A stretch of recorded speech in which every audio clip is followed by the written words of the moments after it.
Hello and welcome to our very special review show. It's been a fantastic Absa Premiership season. Yes, 2018-2019, a season of real highs and lows. Tears for some, and of course, joy for many more others. Just watch this and stay with us as we bring you the special highlight show of the Absa Premiership season 2018-2019.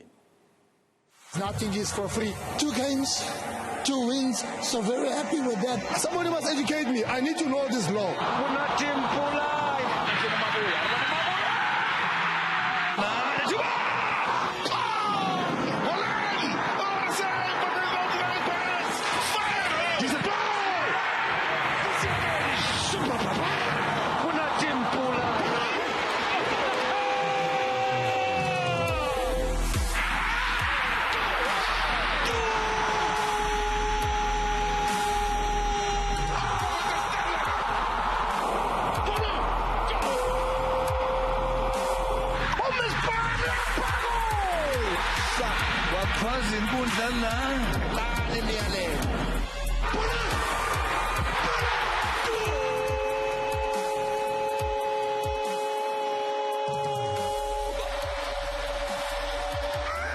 Now, transfer shot at the edge of the box! 1-0!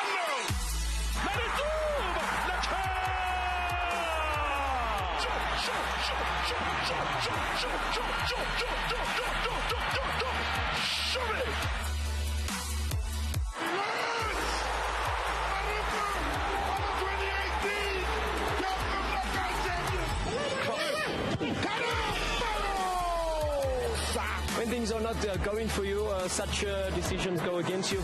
Amazulu with the ball in! Oh, it's beautifully converted! But all in all, great performance. Got to be happy with that. Good ball, good job! Another 2!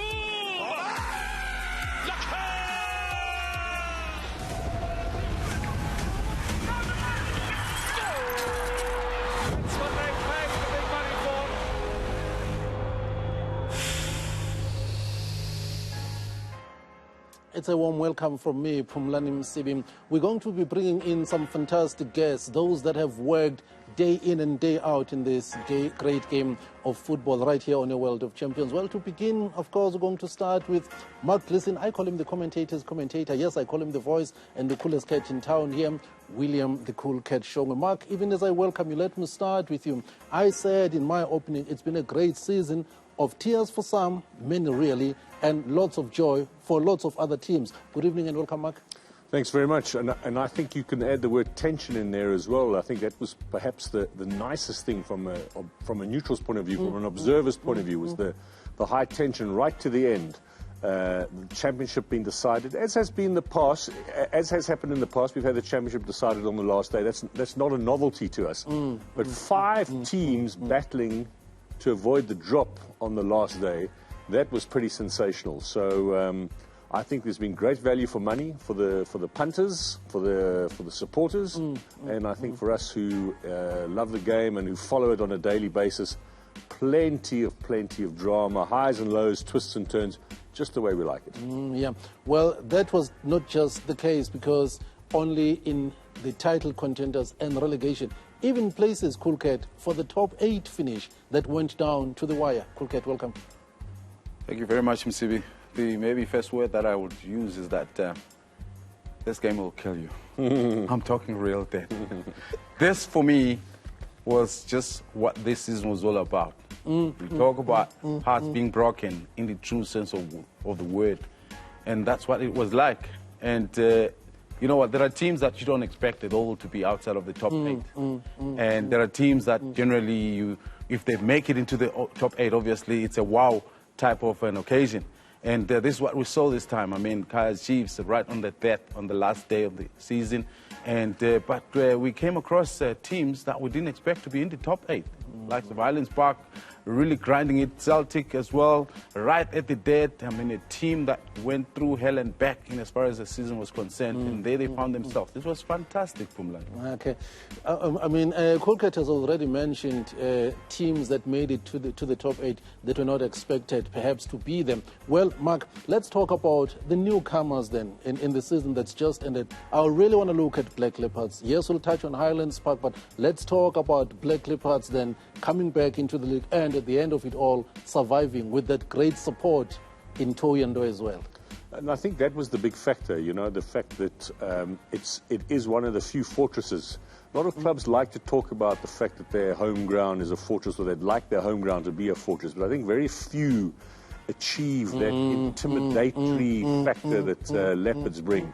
Plus, you must consider the travel up to Thohoyandou is hectic. You know, it's a bus sometimes. The richer clubs fly to Polokwane and then they take a bus. The other guys, it's 7-8 hours. It is torture to get up there. So Leopards had that as a factor, and I think they will perhaps use it a bit more in the coming seasons, but they could have used it more in this campaign, and had they used it better, it would have been it would have been a bit more of a breeze for them to stay up.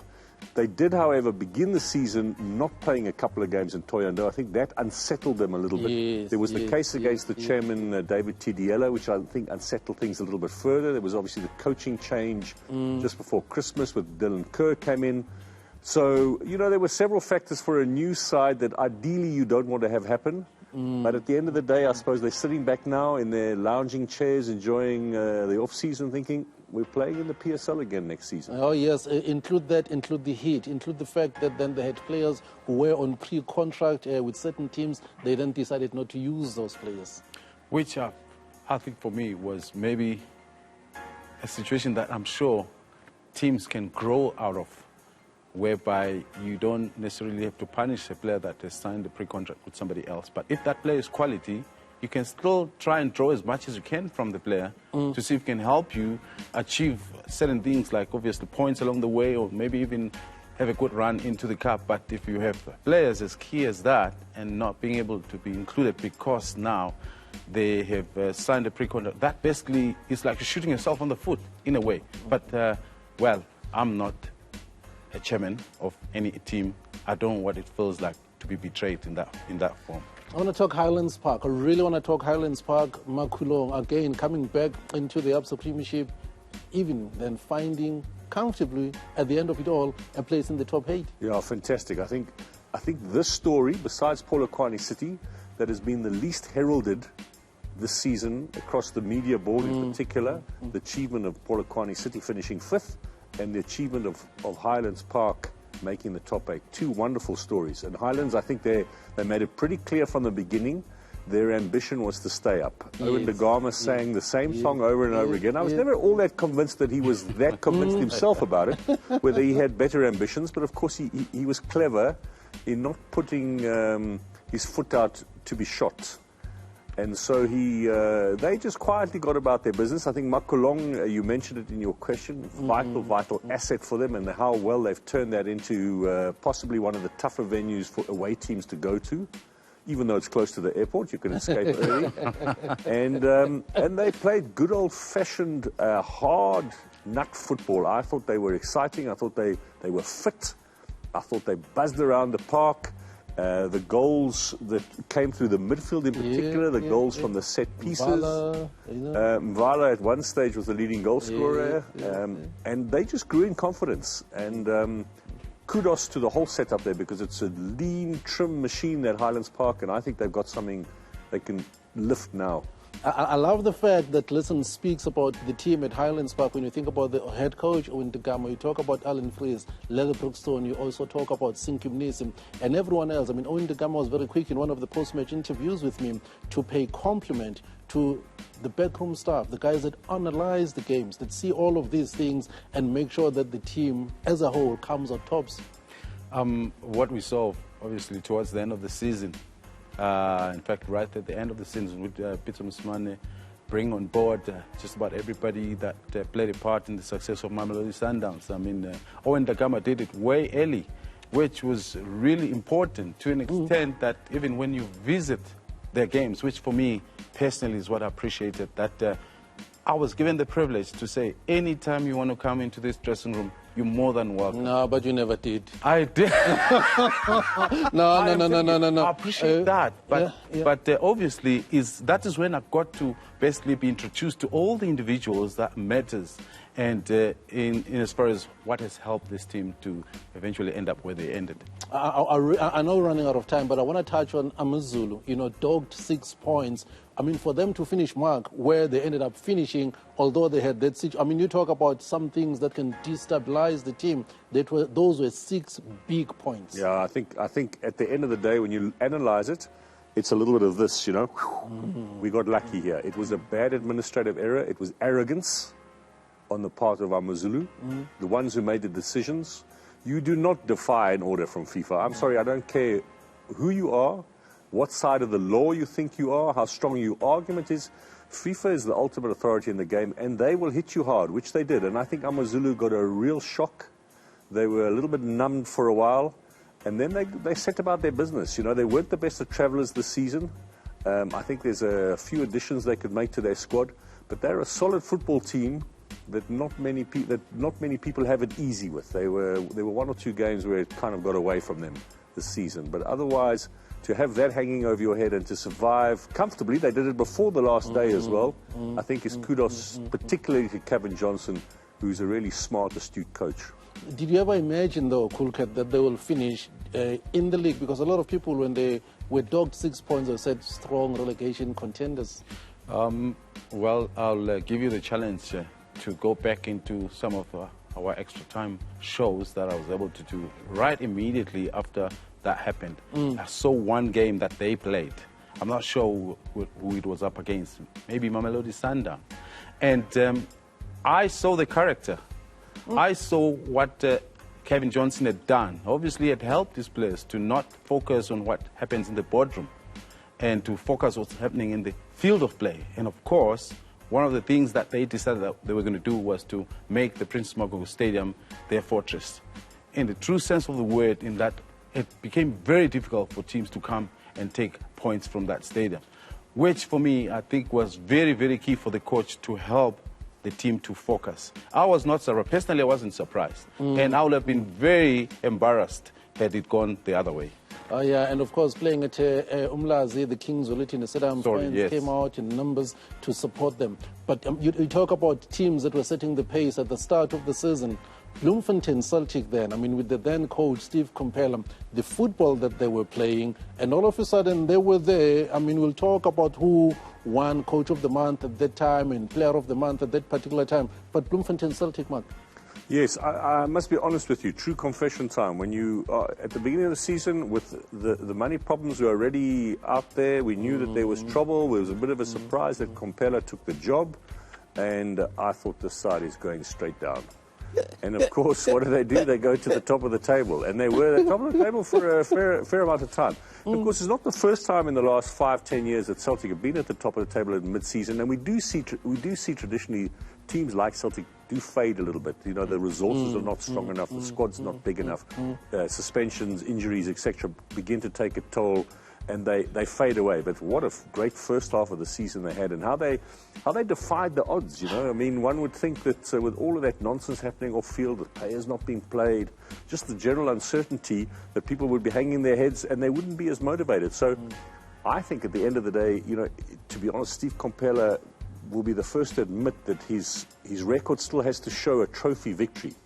But on the other hand, how he kept that team going, how he kept that team winning, that is pure force of personality, you know. And so I think that's a wonderful. It's difficult to put it on your CV in words, but for him, that's a real mark of the man, just in terms of personality. And eventually he had to go because he just couldn't stomach the logistical problems, I think, at the end of the day. But what he did in the 6 months that he was there, I mean, not many people would achieve that. So August, September then, Steve, Coach of the Month, of course, Alfred Ndengane, Player of the Month. And you know what, for me, it always amazes me. You, as a coach, you need the players to be able to carry you where you can't go. the job or responsibility of the coach, yes, he can still now and then scream orders into the field of play, but you need the players in the field of play. And Nengan stood out in as far as carrying the team through helping them with a whole lot of organizational situations during the game. And very, very sad, though, that he had to leave immediately after the problems arose. Mark, I'm going to give you two names here. You've got to start thinking Naturena. I'm going to give you two names. I'm going to say to you Giovanni Solinas. I'm also going to say to you Kama Billiard. Out of his depth, disappointing. Those are my two assessments. I think Solinas really was not convincing. Not convincing, I think, to us as media, not convincing to the players. Seemed like a nice guy, but I think a little bit out of his depth. That was a big job, perhaps not for a man of his lack of experience, particularly on the African continent. Karma Billiard was the big buy by Kaizer Chiefs. I felt Karma Billiard was a big, strong statement to the supporters. They've been moaning for years now about the off-season signings, not good enough, not Chiefs standard. Here they took away arguably the form player of the last championship from the champion club and paid him obviously a lot of money, almost broke the budget. I think they didn't buy much else. And he came as the big symbol of, Chiefs are still in the transfer market. Motsepe is not sidelining them and making them a second-class act. He was a big, strong statement by Kaizer Chiefs. And I think he failed to deliver on that, There were glimpses every now and then of his magic. We know he's a quality player. We saw a tremendous goal from him towards the end of the season. But and I think he knows, and everybody else in this country knows, we did not get out of him what we know he's capable of. Colgate? Indeed. But if you buy a player of his caliber, and then he's not going to be able to do it alone. You need a team of players to bring the success of some individuals. And I think that's not what he got at Kaizer Chiefs. The style was different, and the supply of balls into the attacking third wasn't as much for Billiard. I mean, yes, his quality, he can drag the ball, he can bring the ball from around the center, run into the box, provide some assists, but it's the diagonal balls that was missing. It's his run behind the defensive line into the shoulder of the defenders that we didn't see much, because the vision from some of the Kaizer Chiefs midfielders couldn't find him. It didn't happen as often. And I think he came to a stage where he wasn't sure whether to run or stop or prefer to receive. These are some of the challenges I think that he was up against. But also, we spoke about Solinas. For me, he wasn't part of the preseason. So if you're arriving, you're not too sure where the fitness level of these players are. Or are they fit for this style or that style? Well, have it listen then, listen, you agree, had he had a pre-season, would have done much better? I'm not so convinced about that. I mean, you come in as a coach. You hire to coach the biggest club in the country in terms of supporters, history, etc. In fact, I've said it before, it's the hottest seat in South African sport. It's bigger than the Springboks. It's bigger than Bafana. That Kaizer Chiefs seat, you bring a guy in there, man, he's got to shine from day one. Whether he hasn't done a pre-season or not, or he's come 4 weeks late, I would like to respond. Yeah, do. The football has gone to such a stage where this aspect of the game, you cannot ignore them. They are a big part of what a team becomes eventually. So if you're going to go into a season with a wishy-washy feeling whereby you're not too sure which way the team is going to go, in as far as those aspects not being taken care of, I'm going to cut you then. I'm saying then to you, you're arguing that had you had a pre-season, Solinas, it would have been better. He might not have maybe gone as far as high as people expected, but I think the shocking start of the season would have been a different story.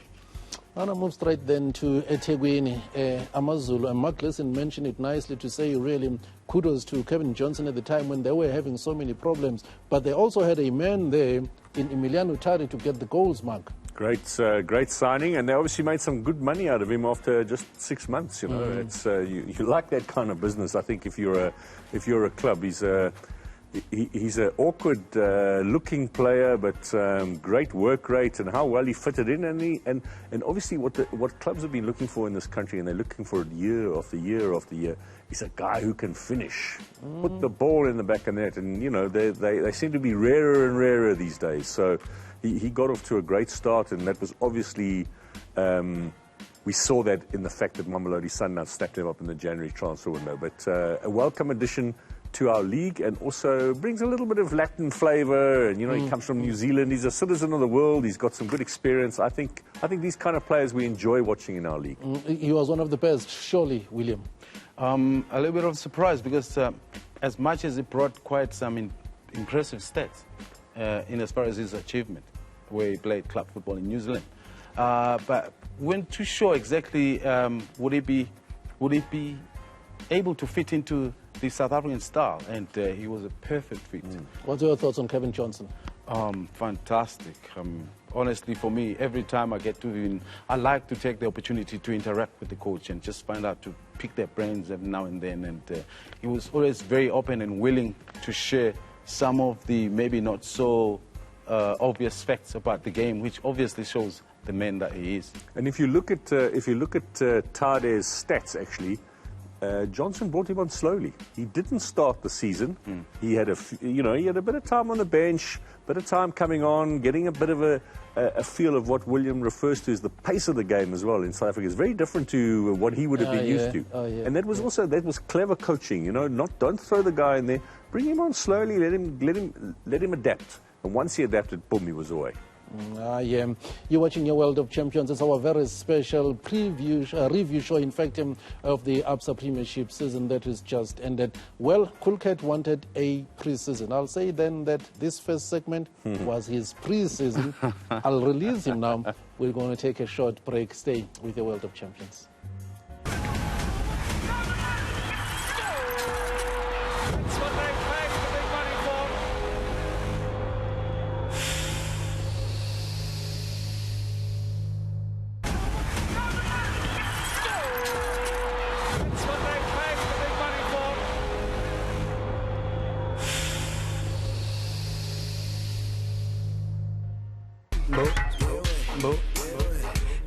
And that is fighting in a rope.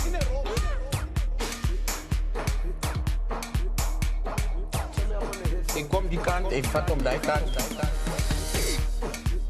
You will love it, I'm telling you. Wat we hem komt halen omheen.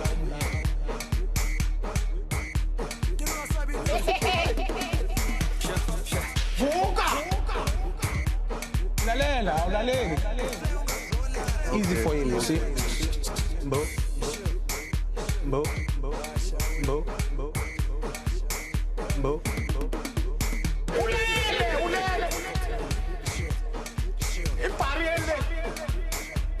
Hij let hem lekker geslapen, Petra. Check dat. Amorit.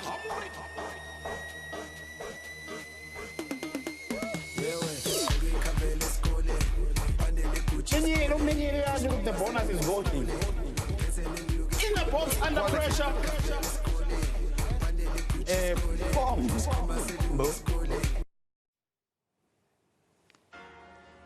Welcome back. You are watching our Absa Premiership 2018-2019. It's a review show, really. You've seen them already. Mruti Bolo is here. Terminator is here. Scotland is also here. Let me start with you, Mruti. We've moved this now to the month of January. You watching this football, you working in these games. As we get into the new year, as we get into January, what have you seen? Welcome, Mruti. Well, thank you very much, Msibi. The dream is becoming real for others. There's pressure in terms of those that wanted to be in the top 8. There's pressure building up from those that wanted to survive relegation, because the signs are there. But if you're Bidvis vets and you have a coach in the name of Gavin Hunt, you would have thought at that stage, perhaps, it was in the bag for them based on the experience and the assembly of players they have. But it wasn't easy, because the wheels started coming off. Pressure started mounting. You had Sundowns that had games in hand. but we know games in hand are not guaranteed points. But it was pretty much beginning to be very exciting in terms of how things were happening. At some point, I thought Phumlani Msibi were in it. Let me welcome Terminator here. Temi, things at this stage, this is January, things are happening in the other side of the part of the country, because we're looking now at Toyando, we are deep in Venda now. We're seeing Black Leopards, we're seeing Dylan Kerr, we're seeing Musonda doing the things. Hello, Temi. Thank you, Tapums. Yes, of course. I mean, Musonda now chasing obviously the Golden Boot. It looks good for him, and under the coach, things are not really happening for Black Leopards. They have to obviously take things seriously now, looking into throughout the season. They've tried, but I think now it's going to get difficult for them at this point in time. But you still have, the likes of Maritzburg coming into the picture, who they are competing with, at the bottom of that block. But it's something that they have to look into, and hopefully they'll get the maximum points at this point in time. Scott Lolo, it looks then like in their search, Black Leopards, they found their man by finding this great coach in Dylan Kerr. And I spoke about Kevin Johnson and Emiliano Tare at Amazulu. You get a great coach and you get a guy who scores the goals. At Leopards then, they find their good coach. They find the man who can get them the goals in Musonda. Hello, Scott Lolo. Hello, Phumlani. It's all good. Yeah, I think for Black Leopards, at that time, when the year started, when Dylan Kerr was there, Musonda was having to find his feet and scoring more goals now. And eventually he scored more goals than everybody, scoring 16 as the top goal scorer. The only man to score a hat-trick in the league as well. And remember, last year there was no hat-trick scored in the league. And the good thing is that Musonda added to a number of goals scored in the league this season, which is 543. And last season it was 489, which is very good progress for us. But coming back to Leopards, I think as much as they were scoring, Musonda as an individual, the team lacked Nange. They really needed Nange. At one point, Munyai was not there. He's the link going forward on the right. And a couple of players, Ndo as well. Yeah. Yes. So when you look at that, it's found that as much as Leopards had a good coach who could really motivate the team and have a very good goal scorer in Musonda, but the team lacked cohesion. That's why eventually they were where they were in terms of positioning in the league come end of March. I also think that part of the problem, and I think with the interaction with Dylan Kerr, remember, I just took over a team. He didn't bring any other new faces. No. Sikotlong Maps was one of the signings that he's had. I also think that towards crunch time, it's always been a question of inexperience. And I think that was pretty much critical. Just graduated into the excitement is there, the vibe is there, they're playing positive football, but there are games where you need experience in terms of playing away. You need to know how to play away games. You need to know how to play home games. Yes, they took advantage on certain situations where they had to play Golden Arrows. The heat was more of a weapon for them for other games. But I thought inexperience started working against them. Okay. Let me remind you, though, how the log looked like at this particular time. This is the end of January then. Look at this then, Temi. The number of games played, it's 17 at this stage by most of those teams.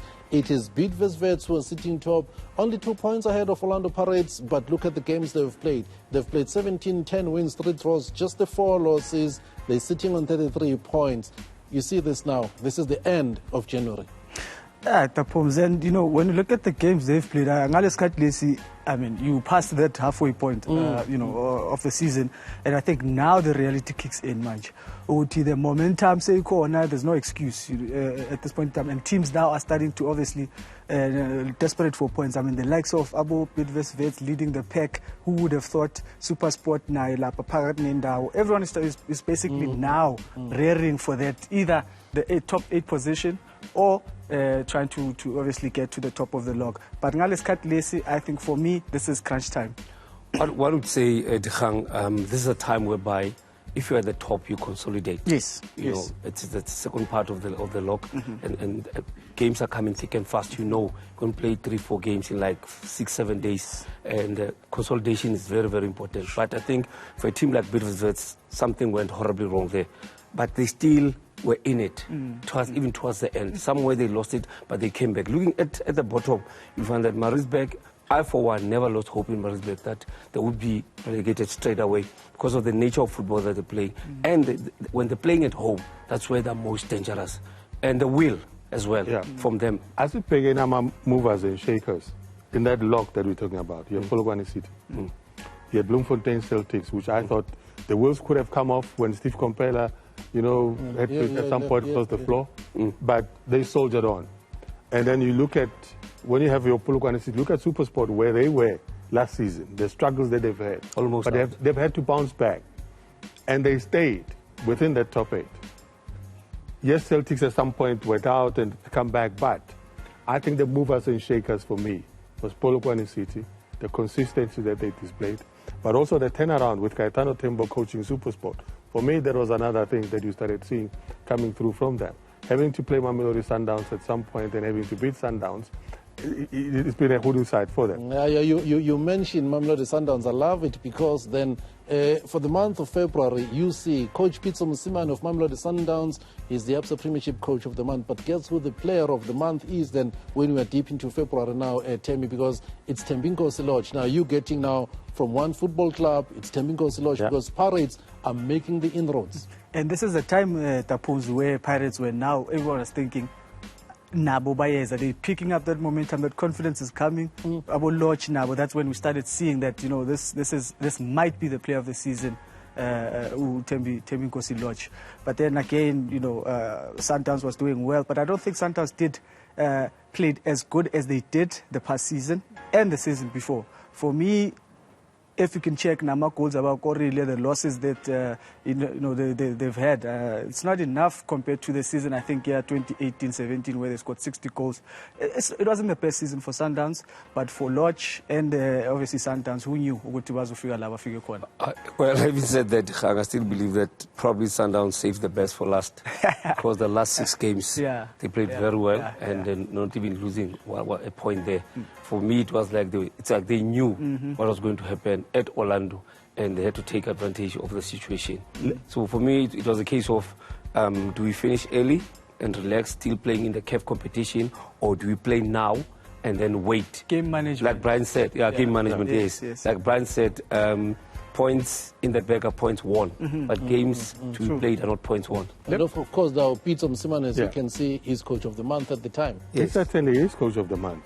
But listen to the statement that the coach makes. He says, the Champions League has helped us a lot in terms of killing games that we know we could have lost. They played Bidvest. At some point, they were one man down. But they had to actually make sure that they kill off the game, and Bidvest could not attack them. But at crucial points, it was not about scoring 5 goals for them. Remember, they have had to reshuffle that squad. Maboe was suddenly an outright striker for them, because Jeremy Brockie was misfiring. So they had to reshuffle that squad and started performing quite well. But it's the experience accumulated of playing in Africa and to be able to do that. But also, got to give credit to the technical team and the lifestyle of those players, because it's such a demanding season for them. Yeah. Scott, I know this because you tend to interact with fans a lot. Earlier on, I touched on separate venues. I touched on the Kings Olitini Stadium. I touched on the Toyando Stadium. Now we're talking Mamelodi Sundowns. You look at the support then that they have when they're playing, particularly at home. Now to go to Loftus was no longer an easy thing because the numbers were just there, becoming just like at Maritzburg United, the 13th player that the football club needed.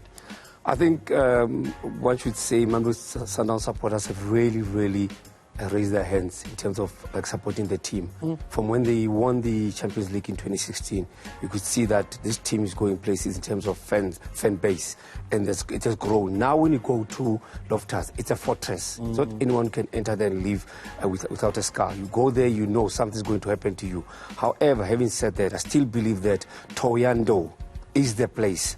When they say Hashamulilo at the western side of the stadium, you know there's big trouble coming. Going to Maritzburg, it's the same story. Maritzburg, the stadium will be blue. And believe you me, still, as teams like Pirates, they really had to work very hard. But some teams did not even come back from Maritzburg. So for me, it was Toyando, Mamelodi Sundowns, and Maritzburg. I think when you talk about that, I think we need to give credit to those who are involved in the marketing of this game. The passion that you see on Fridays when you watch your Maritzburg, when you watch Bidvest Vets on Fridays, I think it's a good plan because the fans becomes more of an outing. When you have Chipa playing at Sisa Tukashe, the vibe is quite good as well. But don't you think they should actually keep their games at Sisa Tukashe? It's even better for them. I think so because it's good value for money. I think the positioning has been good for Bidvest Vets to play on a Friday, for Leopards to play their games there.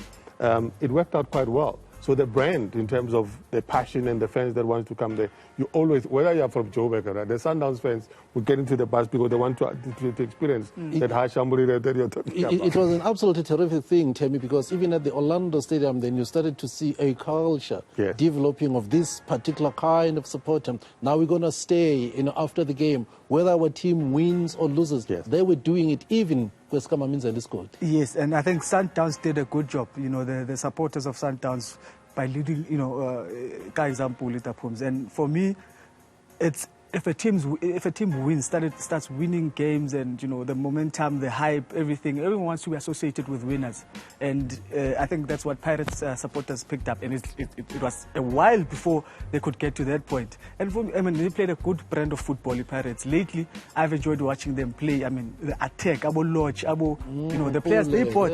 Yes, who wouldn't want to watch? Tim, when we were growing up, Phumlani probably will tell you. Orlando Stadium, when you were growing up at Orlando Stadium, even probably in Durban, if Pirates were playing or Chiefs were playing, they were known for Amaflate, name Impempe, not Vuvuzela, Impempe. And then they would even play Impempe called Iskova. Yeah. And now there's a new thing. Sundowns has taken the Iceland chant. It's theirs now. See, and it has really grown. I see now Pirates are now using drums as well.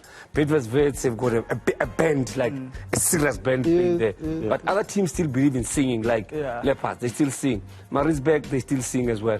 It's such a beautiful atmosphere in our football at the moment, especially on Friday nights, magic. Saturday afternoon when it's very hot in Venda, it's magic. I still want to see Baroka supporters coming up. Polokwane City supporters, they've done well this season. Their fans need to come. And other teams as well. Usutu, when they're playing at Kingswell team, believe me, when they played Sundowns, remember that game? Sure. No, I'm glad you're mentioning Usutu, because when you listen to Kevin Johnson, he says, yes, they beat us here, but when they come to the King, they know what they're going to find. Because for me, it's been very exciting. But sadly for me, it's Bloemfontein Celtic fans. That passion, I think you talk about all of these Black Leopards and everything, but we have actually missed this season that passion that should be coming through from the Celtics fans. It's been very, very, very minimal. They're developing a culture as well down in Cape Town with Cape Town City, because all of a sudden you're beginning to see this new wave of supporters, and their marketing team, very trendy. They're using all the latest trends, very active even in social media. They're developing a solid support base in Cape Town at Cape Town City. Now, Coach Mitchell at Orlando Pirates, Tammy speaks about the type of football that they're playing. I'll combine the months then, March and April, because it's Mitchell, Tammy, who is the Absa Premiership Coach of the Month at this particular time, largely because those that are judging are seeing then the move of this Orlando Pirates team that has beefed up the technical team. So it's not just the Mitchell coach. He says we're working as a collective, because he's got right there, he's got Phumlani. He's got Fatu Davies as well. The Pum's continuity, it's important in a team. When I was there, we had Kroll. It took us, they gave him 3 seasons. That's enough. For me, the first season, we came second. The second season, first. From then on, we took everything. And I think this is exactly what's happening. Give him time. You also acquire the service of Urulani, which is a good thing. The technical stuff around that Pirates team, it's I think played a vital role. It's Musonda, though, Mruti, who's continuing to bang in the goals. Like Uskotol was saying, that at the end of the season, then he becomes the top goal scorer, but he is again player of the month because he's getting the goals. Yes, he's a rare breed of a striker because he's more of a box player. Most of the goals that he scored, he's always been in the box. Untuli is amongst that's why I'm saying he's a rare breed. Untuli is one of those from Amazulu who is a rare breed of an outright striker that will hustle against the centre backs. And he's shown that. And I think credit to those that were supplying him, the Tlongwanes, they've been supplying him, you know. So he's proven against all odds. Remember the contrast. You have a team that's likely to be relegated, and you've got to be able to score goals. So the challenge is that, and Kevin Hunt puts it nicely to say, strikers score goals, defenders and the goalkeeper win his championship. So the pressure and the balance wasn't there, but he kept on going on and scoring the goals. And every time you plan for Black Leopards, you cannot plan for Black Leopards and not mention Mape Musonda. You know, you talk about Munyai, who's been the captain of the team, the passes that comes on the right-hand side for them. You know, Beren Swarelo, who's also been very influential in that midfield.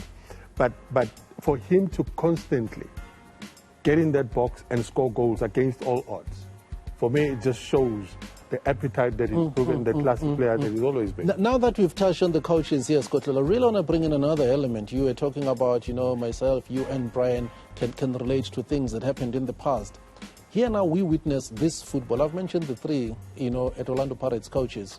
I'll bring in then a whole lot of other coaches in this season in the Absa Premiership. Here is this football that we love, changing right before our eyes. The elements of the game that they are bringing, the latest wave, the new way of coaching, of teaching, of plotting the games. Now they're talking about inverted fullbacks. Now these guys are receiving the ball at a particular area of the field. This whole thing, this whole development, we old school. It's happening right in front of us, and these guys, they're doing it. It's called football revolution, Phumlani. It's beautiful. Beautiful. It has evolved. Modern football has got too many dimensions for one to say you can stick to one dimension when you play. For instance, for Sundowns, the way Pirates were playing, Coach Peter Msimane had to develop new things quickly. And it was mission improbable for them, but still mission possible. So what happened was he had to use all these things that we just spoke about. Yet, remember, he has a big technical team. Pirates has a big technical team. So the difference was to come up who would do and manage the situation better. Sometimes you score first, but you cannot win a game because you cannot close the game. That's where the technicalist comes in. So with Pito, most of the games he won 1-0, 1-0, but he managed to close shop. Close shop. That's why I'm doing like this, thumbs up, because this new direction, this whole thing, we miss so much that which the teams and the coaches, their technical teams do behind the scenes. But it's beautiful to watch and to be able to experience it first. And we're going to take a short break here on our review show. We'll be back with more just after this.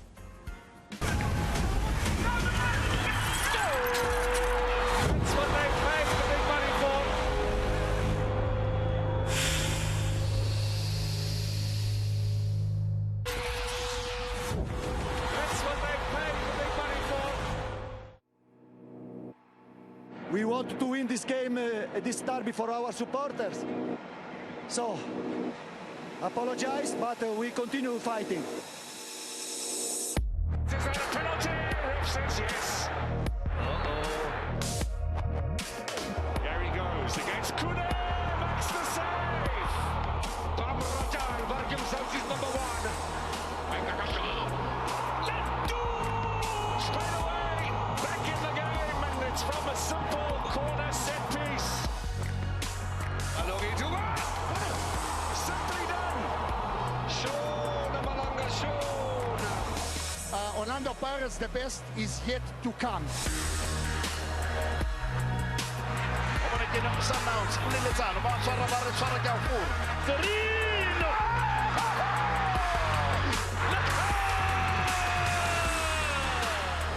Sundowns, we are good people. My team doesn't know how to score goals. Alogi Duba! Oh, Yenze Galfour, Batelaba. It's a shoot!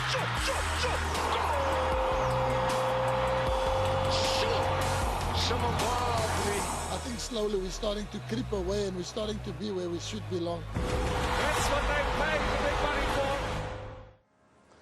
It's our special Absa Premiership review show right here on your World of Champions. We're looking at 2018-2019. The Kaya is right back here now with us. Now, I'm going to start with Mark Gleeson because, Mark, then, as we're nearing the end of the season, it's beginning to look more and more like a two-horse race. But Is it even a two-horse race? No, I think people got that wrong. I think Cape Town City dropped a lot of points near the end that they could have taken it to the last day. I think that game when Wits lost to Orlando Pirates in the very last second with that own goal from Keegan Ritchie was a turning point, but they were mathematically also in with a shout. They also dropped silly points along the way. You remember they were 2-0 up against Cape Town City, lost at home 3-2. So I think it only really got down to 2 on the last 2 weekends of the league campaign. That's what made it so fascinating. You're so right, Mruti. I mean, I want you to share this with Listen, because even at one stage, people were doing the numbers that teams like Kaizer Chiefs were still in with a chance. Yeah, they were still in it. I think the dominance at home, Mark, you talk about their game against Golden Arrows, in a game where they three have gone on to win it. And Gavin Hunt has always been saying that if we don't dominate at home, we're always going to find it difficult to beat other teams. And those elements, and you would have thought the experienced coach that he is, those boys would have actually grabbed that experience. And the game management in certain situations should have been critical to get the point. Now, for Coolcat, because, you know, he's a great student of this football, the football, we spoke earlier on before we went to the break about the quality of football that we're beginning to see, the quality of goals that we're beginning to see, but the chase, you know, to finish in the top 8. I really want to stay with the top half of the Absa Premiership block at this stage. That fight was really intriguing, but coaches never really deviated from that which they believe as a philosophy. This is how we approach it. This is what we're selling to the players. This is how we're going to play. Great coaches will tell you, Msibi, that whatever goes wrong in a game, you don't change the way the team plays. You don't change the planning. You keep going. You keep building up. You can't change in the middle of the season. You can't change towards the end of the season. Players are going to be confused. And I think it's the principles of the game that has helped coaches win things. If you stay principled in what you believe in and keep drumming it into the players, this is what you are surviving or even being successful at the end. But let me stay with you. That principle then, if you were fighting for something, you knew this is how we can win it. You know, we can manage the game. Peter Simane told me on numerous occasions to say, let me just close it, take the 3 points, go home. Hey, listen, but the very same coach, sometimes he'll think to himself, do I close? Do I let it go? Okay, let me let this one stretch a little bit. Let me see what happens. And he's been rewarded at certain times. But that is how you basically plan it. There are times when you know that this team doesn't have enough in the legs. So you got to obviously devise new situations. Either you rotate the ball better defensively. It's either you play off the front, like Gavin said, will say, I'm not going to build up from the back because I don't have the players that will build from the back. So I'm going to play off the front. You're right to talk about the playing personnel. The concept is there. You stick to it. There are crunch moments where you need the players to be able to rotate the ball. And you play against a Sundowns team that's one man down. They shut the door. And you're a bit vet, you can't now start knocking the ball around because you do not have the playing personnel to be able to do that and complement the concept that you've always believed in and you believe it can take you somewhere and you can't get through to that Sundowns defense. Scotland wants to come in? Yeah, no. Sometimes our teams in the PSL, they don't know when to overcommit, especially towards the end of the game, and when to close shop. And look at that with various examples. One of them is the Pirates, Cape Town City game, Sundowns game, and a lot of them. Some teams would end up at the wrong part of the league because sometimes they just go all out of it, you know, and overcommit when it's not even necessary. Like what you just said, managing the situation. Some coaches can manage, some cannot, and that can cost you the championship. And it has happened in many ways to many teams in the PSL. But Tammy, I mean, horses for courses then. Do you have the players to play according to this formation at this stage of the season? Like Coolcat says, then you can't change it because now it's up to that which you have in your playing personnel. And I think, Tapums, you are quite right, but that is why you need flexibility, you need a deep pocket, in this league, because the squad that you have, the pedigree of the squad, that will give you flexibility. That will give you something to work around, work on. The players, the kind of players you get. You look at Sundowns, you look at Pirates, but for me, what stands out in the league is that that staying capacity. Benny, came in, and Baba did speak about it, where he was the deciding factor between Pirates and Sundowns, competing for that league. And bebangamboni as uPenny, but because some problems in Jelapa. That 1 point, 2 point, it counts a lot. Okay. This is how it ends, though, right at the end of it all then. We've played our 30 games, Mark. Listen, it's Mamelodi Sundowns who are crowned champions. They've won their game. Peter Musmani told me before they went to play to say, when we go to the Free State Stars team, we need to win. Orlando Pirates knew going at home against Polokwane City, they need to win. That was the situation. This is how it ended. Would this then be, according to you, from the comment report, you writing about it, that which you say it's a fair reflection over 30 games of who the champions are, how it ends? Yeah, it has to be. I mean, the season is the league is a 9-month, 30-game affair where the man who finishes at the top is the deserved winner.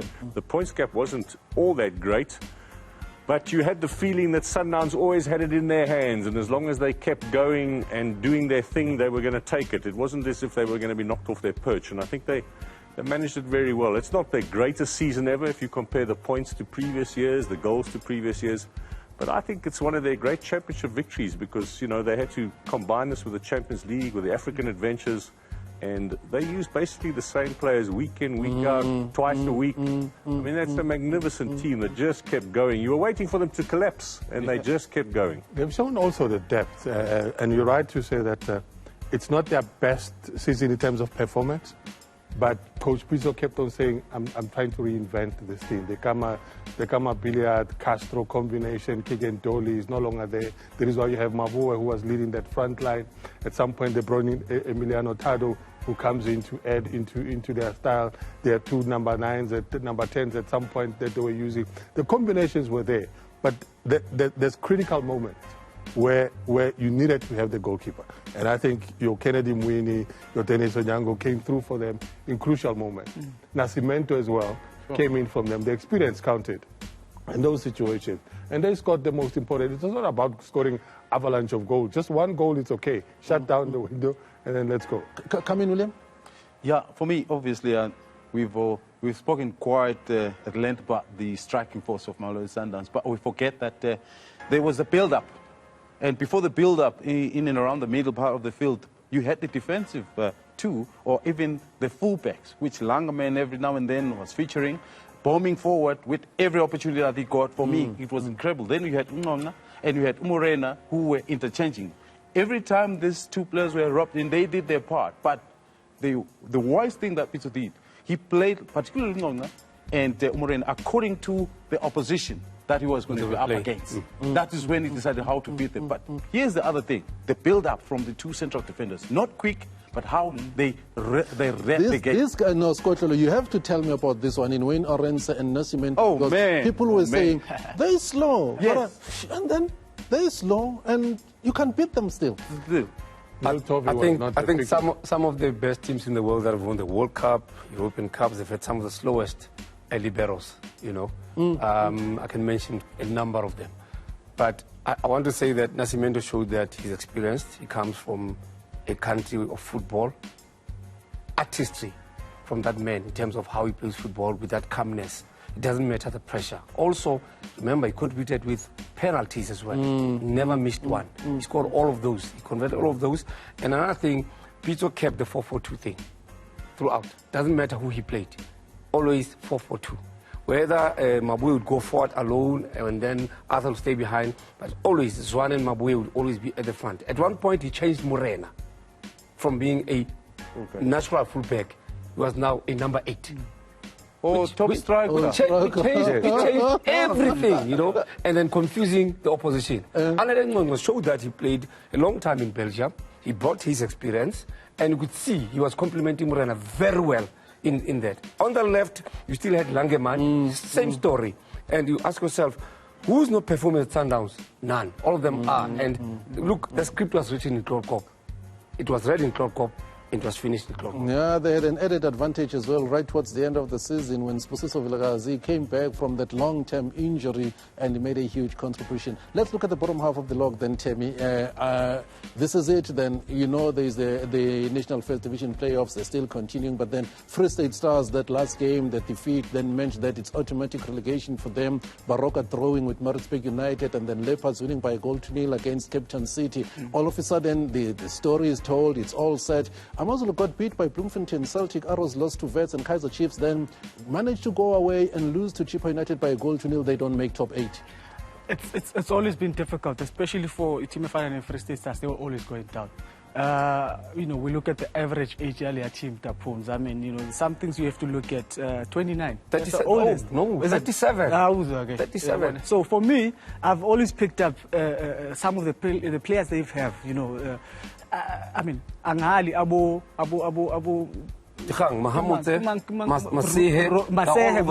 Masehe is a leader, yes, I understand. But the thing is, he played almost 90% of the games, and that tells you what player mapi. Yes, you must have experience in the team, but for me, they were played, tested more than anyone else. It was a team that is almost, has played it out. The players, especially, they've won out. For me, it's a team that was looking to, going down on its way out.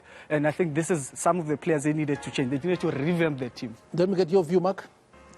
About the relegation battle? Yeah. Well, I think the one factor that you look at that bottom half of the log, just two sides didn't change their coach, Amazulu and Baroka. I think that's always an indicator. There were some who changed more than others. I think that brings an instability. But, you go there is a difference in quality in squads. There's a difference in financial strength, support, etc. You're going to have your battlers. You're going to have your championship contenders. That's the same every season. So I think... What made it interesting was so many were in the pit, as it were, right near the end. Yeah. Does that say that we have too many bad sides in the PSL, or was it something about the competitive nature of the league? I think that's, that's something that would be an interesting debate. My last question to you about the log standings, Mark, is it a big surprise that Kaizer Chiefs finished outside the top 8? Always. I mean, it's only the second time in almost 50 years, if not made the top 8. I mean, it's, for a club of their magnitude, of their distinguished history, in my opinion, it's a calamity. It's a disaster. The last 7 league games didn't win a single league game. It's not like they had a taxing program. They weren't playing Pirates. They weren't playing Sundowns. They weren't playing Cape Town City. It's a calamity. Yeah, but Pooms, and Mark, you put it nicely to say, when you look at the other teams who have reshuffled coaches, you should add Chiefs in the equation as well. Solinas. Because there was Solinas who was not even part of the preseason of the club. And he comes in, he becomes part of this team, and they win 1 or 2 games. I think they did well when they beat, one of the games they beat Cape Town City. They went to Free State Stars, they won those games. And then suddenly the wheel starts coming off and they bring in another coach. So the philosophy changes. So when you look at from Kaizer Chiefs going down, most of those teams, apart from Amazulu, they've reshuffled coaches and players to having to adapt to those type of situations. Guys, just jump in quickly because I'm about to finish. So feel free now to just jump in. Amongst all that, for me, there are unsung heroes of this PSL. I'm talking about the teams that saved their teams from automatic relegation. Yes. And those that helped the team to survive. I'm talking Eric Tinkler. Yeah. What he came and was able to do for Maritzburg United in those last few games that he was able to coach is like unheard of. And for me, I'm saying hands up to him. And also, obviously, Clinton Larson. And in how he had planned on 4 points in his last 3 games, guess what he got? 6. And for me, it was incredible that there was planning. Even from the time that he came, he calculated that I'm going to get my point there, every month. And it was all there. It was fantastic. I mean, these are the coaches. This is the quality of the coaches that we do have in our football. Scotland. Well, Phumlani, one can say it was a beautiful season of football that we had. And I should agree with everybody that this revolution is making football more interesting.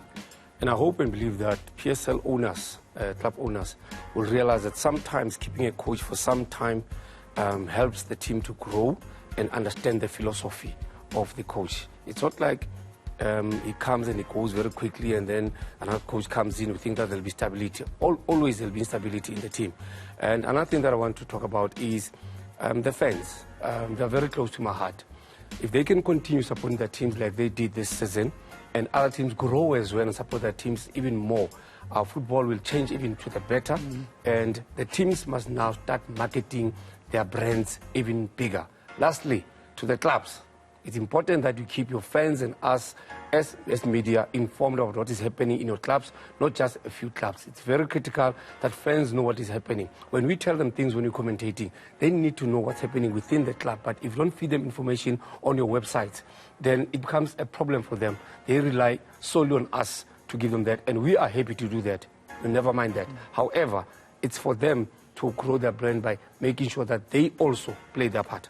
Okay, Timmy? I mean, from a player's point of view, Tapons, I would like to see the more South African brand of football, especially amongst the players, Buffet to Express. We need to, especially so that we can transfer that into the national team. This is what we need. We look at the national team, it's not exactly at the level that we would like it to be. And I think if they express themselves more, play our DNA, the type of football that we know. I mean, we looked at the likes of Sundowns, we see how fun it is to express yourself. Those players express themselves, and we like watching for Sundowns play. Phumlani, are we having a top 9?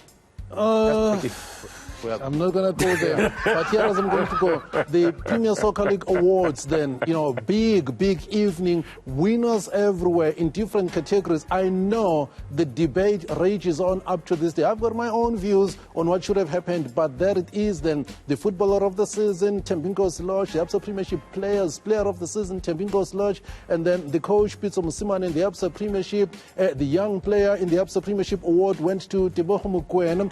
It's winners just everywhere. It was a fantastic night at the ICC in Durban. The goalkeeper of the season in the Absa Premiership, the award went to Ronin Williams, and then Nasimento, the Absa Premiership defender of the season, with Hlompo Kekana winning the best midfielder in the Absa Premiership. And then the absolutely awesome goal just scored by Vincent Pula just the other day at home at the Orlando Stadium. I mean, if I were to open this up, we're going to need another hour, another show, another day. So right now, let me thank Mark Gleason, Brian Matem, Kulket Shongwe, Baba Mtetwa, and Terminator Dikang Mabalane. Hope you enjoyed this, then our very special, the Absa Premiership review show, looking at the 2018-2019 season. We'll see you again next season. I am Phumlani Msibi. Bye-bye.